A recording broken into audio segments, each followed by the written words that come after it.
The beginning of a long expedition is pure hell. Every step you take is painful, so you arm yourself with patience, understanding that the whole nature of this exercise is really about putting one foot in front of the other.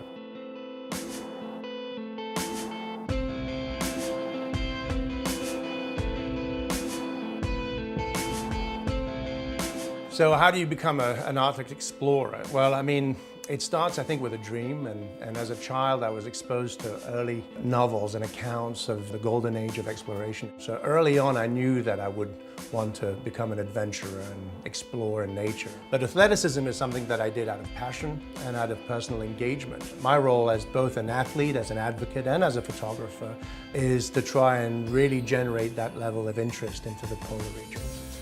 So when you're out on the ice, everything comes at you. Well, we're pinned down for the second consecutive day in complete whiteout conditions right now.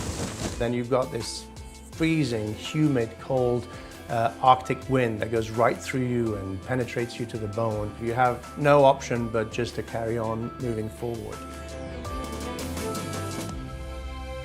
When the ice moves at the whim of the winds and the currents and the tides, then it's not unusual to have negative drifts. So for every mile that you may be losing 1/10 of a mile, sometimes 2/10 of a mile.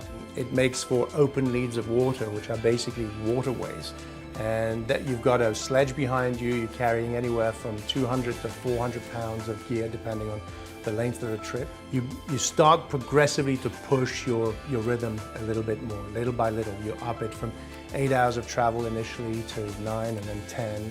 And then within a few weeks, you'll be traveling consistently at 12 to 13 hours a day. You make sure not to do anything stupid, so you injure yourself. Let's say if you pull a muscle and you're in that kind of environment, it's game over. It's a brutal impact on the body that you need to preemptively train for.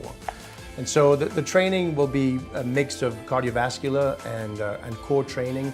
And as well as that, I do hikes with a 100-pound vest, and I'll go up and down hills for about an hour. You need to train your body physiologically to be taking this type of abuse, both training-wise and diet-wise. Herbalife has been a part of the most challenging expeditions that I've done and became really a critical and ongoing part of my diet, especially when it comes to high performance. Putting the right scientifically balanced nutrition in your body is critical for you to be performing at peak. I'm big on the 24 line, that's generally what I go to. And the Prolong is really good for me because it's easy to ingest. And then the shakes is basically what I drink when I'm on the trails. But it definitely fills you up, it feeds your muscle, makes you feel good, and it tastes great.